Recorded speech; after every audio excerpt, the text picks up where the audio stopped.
They like to really make that clear. They're like, these are your kids. We can enjoy them. We can have all the fun we want. But at the end of the day, it's like, here you go. It's not about how many. It's not about, are you going to go for a certain number? It's really about, the children you're given, are you going to do the very best you can? I think, like it's been said, really, children are a gift from the Lord. And when you look at them that way, and you look at them really as more of an investment and really, looking beyond yourself, I think that's what's so important. They're so rewarding. I mean, I enjoy our three.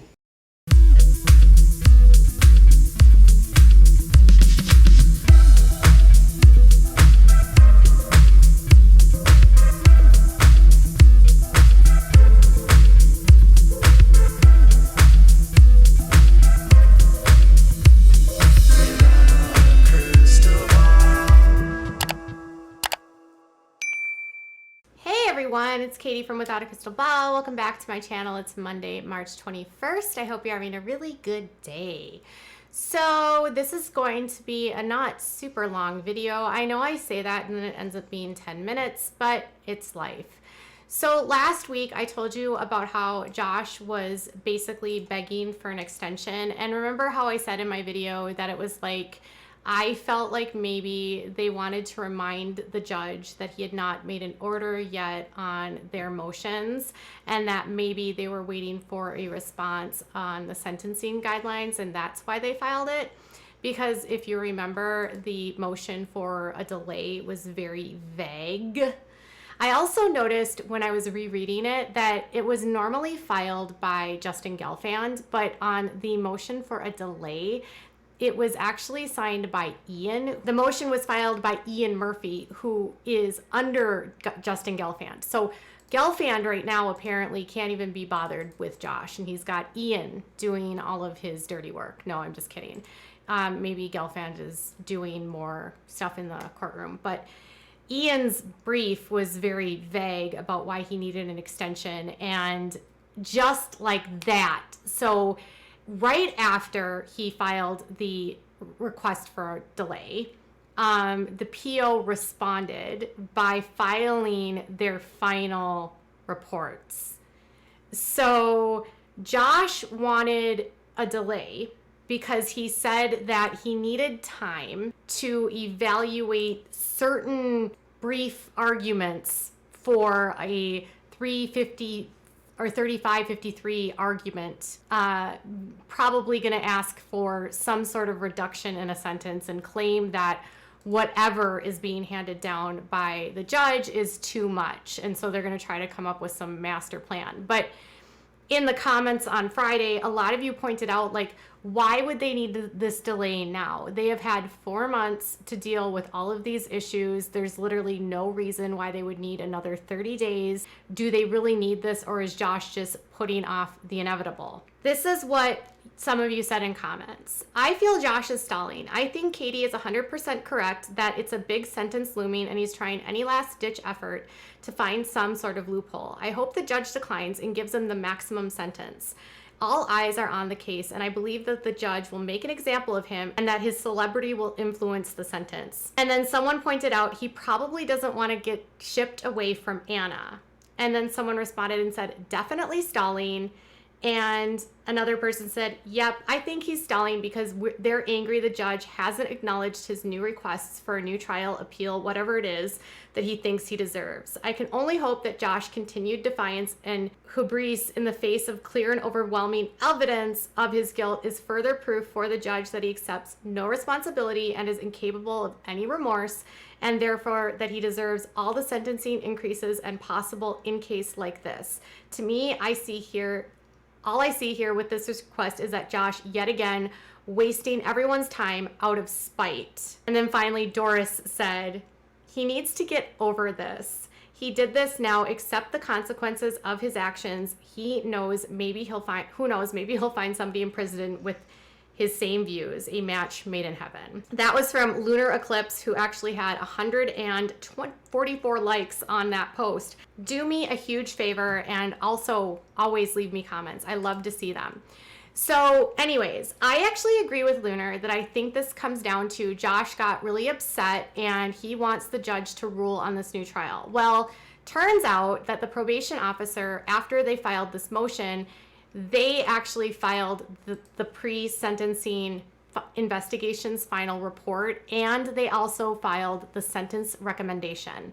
The judge has also not responded to his motion. Generally, in this case, when they've requested delays, for instance, they requested a brief delay for like 7 days because they needed to file and respond to the government. The government asked for a delay to respond to his motions trial, or his motions case. And then they in turn asked for a delay to respond to the government, right?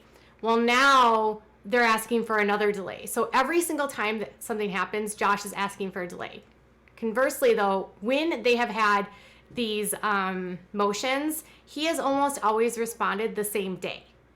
So on the 17th of February, when they requested a extension, he responded the same day. The judge did not respond on the 18th.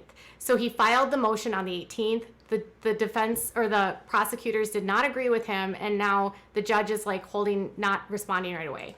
I have a feeling that this motion is going to get denied. That's just my opinion, because not long after they filed the motion, they filed the investigation report, so it's completely done now. We know what they're going to recommend, and then they actually sent in what they're recommending for his sentence. So as we speak in court, there is a number assigned to Josh based on what they found in the investigation report. The objections that his defense brought to the table were taken into consideration. The objections that the prosecutors had were taken into consideration, and then the final report was put to the judge. So I don't know that they're going to get a continuance on this now because they've given the final report. Part of his argument was, well, they haven't provided the final report yet. Well, now the final report's out, so there's no more objections for them to make to that. Only arguments that they might make during sentencing, actually at the hearing, and saying, give me less time or give me house arrest or whatever it is that he wants. You know, one thing I will say is that they have some victim impact statements that are here, and then they also have some addendums that they've added to that. They did revisions. So I don't know what those revisions are to his actual report. Everything is filed under seal, so we won't actually know until sentencing. Okay. I think, like I said before, this is a big number that's in his face. And I think one of the reasons why he's delaying this is that he'll not be in Arkansas anymore. So there is no facility in the state of Arkansas that houses people like Josh. And because Josh is a unique population and needs extra security and needs to be around other individuals like himself and protected in a different way, he has to go to a facility that can handle people like him.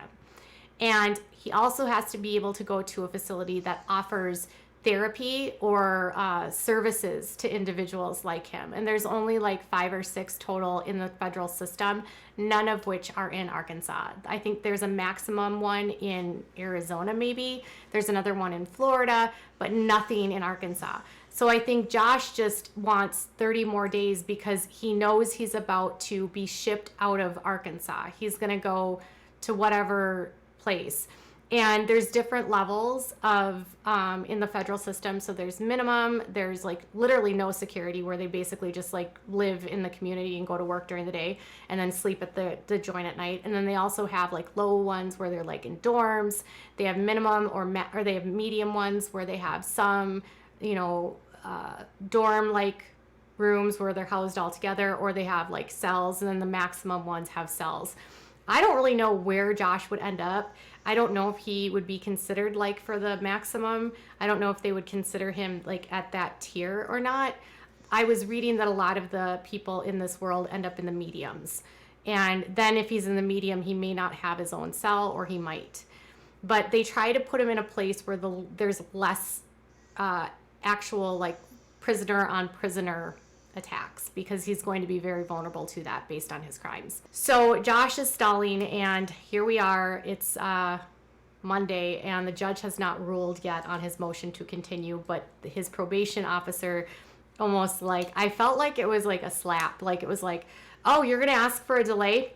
Boom, here's the report. Now what, Josh? Now what do you need the delay for? Your number's here. Like, you can only delay so much, Josh. You can only delay so much. It's inevitable. The best thing for him to do, to be honest, is to get on with the sentence, because the better for him, the better for the family, the better for Anna, because then Anna can actually like be away from him and won't have the time to actually communicate with him as much, because guess what? When he's in the federal system, he's not going to be able to call Anna all the time and be like, I'm so bored. Can you send me some ramen? I also need you to send me a care package. Could you do that? You know, like, he's not going to have that same capability. Josh, man up. Stop delaying. I hope that's what the judge says. I'll tell you what he says as soon as he files it. What are your thoughts about the sentence report being done? Do you think it's a high number? Tell me what your guess is in the comments below. Bye, guys.